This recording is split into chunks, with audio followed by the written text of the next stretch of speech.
Now children, let's discuss the second condition, variation of G with depth. Consider the earth to be a sphere of mass capital M. Okay, this whole sphere of mass capital M in center O, and the acceleration due to gravity at any point A on the surface of earth will be G equals to gm by r square. मतलब surface पे कोई भी point, जैसे यहाँ पर हमने A लिया हुआ है. Assuming the earth to be homogeneous sphere of average density rho, then its total mass will be mass equals to volume into density, density equals to mass upon volume. इस फॉर्मूले को हमने यूज़ किया है. Volume of sphere is 4/3 pi r cube. Here it is capital R, par cube rho. Now the G will be, small g will be capital G into m की जगह हम क्या रखेंगे, 4/3 pi r cube rho upon r square. So what we'll get 4/3 pi g r rho. R square से r square cancel हो जाएगा यहाँ. Now let g dash be the acceleration due to gravity at point B, d depth below the surface of earth. हमने क्या किया, हम surface से D depth नीचे गहराई में आ गए और हमने एक पॉइंट एज्यूम किया, दैट इज़ बी.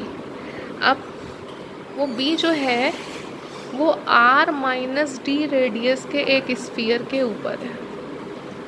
अब उस पर हमने शेल थ्योरम में भी पढ़ा है, ये उसके ऊपर कोई फोर्स अप्लाई नहीं करेगा.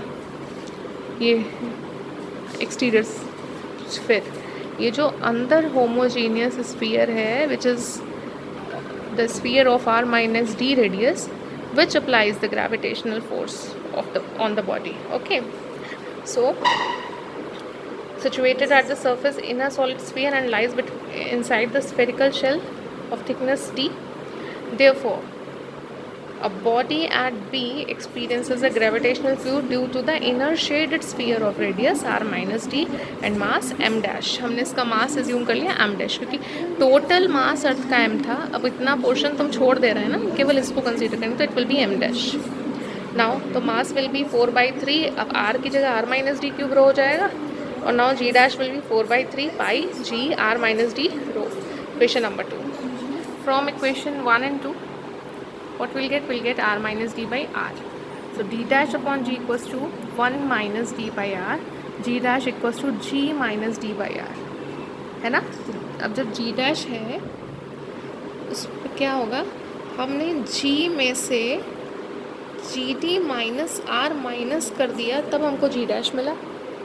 तो ये वैल्यू g से कम हुई ना, so therefore g dash is less than g. And at the center of earth, again the same situation is there. We'll write d equals to r for the center of earth, क्योंकि गहराई कितनी ले ली हमने, radius के बराबर की. So g dash will be 0, so weight will be 0.